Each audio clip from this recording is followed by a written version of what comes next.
உலகத்துல நம்மள யாருமே புரிஞ்சுக்கலனாலும் நம்ம அம்மா நம்மள புரிஞ்சுக்குவாங்க. அப்பா அதிகம் பேச மாட்டாரு. ஆனா நம்ம கனவு நனவாகிறதுக்கு அமைதியா போராடிட்டு இருப்பாரு.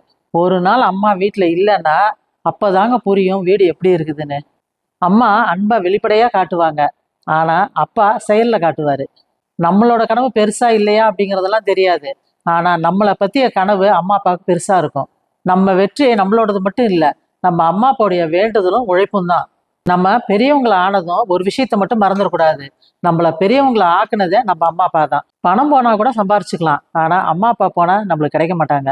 நம்ம சிரிக்கணும் அப்படிங்கிறதுக்காக நம்ம அம்மா அப்பா எவ்வளவு கஷ்டப்பட்டிருப்பாங்க அப்படிங்கிறது நம்மளுக்கு தெரியறதுக்கு வாய்ப்பே இல்லை. ஒரு நாளைக்கு புரியும் நம்மள உண்மையா நேசிச்சவங்க நம்ம அம்மா அப்பா மட்டும்தான் அப்படிங்கிறது.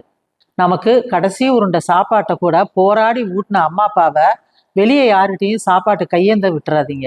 நீங்க நல்லா கவனிச்சு பாருங்க. ஒரு அப்பாவுடைய வருமானத்தை ஒரு பையன் தாராளமா செலவு பண்ணுவான்.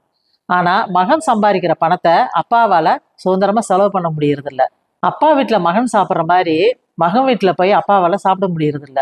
60 வயசுக்கு மேல ஒரு நல்ல மகனும் மருமகளும் கிடைச்சாதாங்க அவங்களுக்கு 3 வேளை சாப்பாடே கிடைக்கும். தள்ளாடுற வயசு வர்றதுக்கு முன்னாடியே உங்களுக்கு தேவையானதை சேர்த்து வச்சுக்கோங்க. தனியா விட்டுட்டாலும் மனசு தளராம தன்மானத்தோட வாழலாம். நன்றி.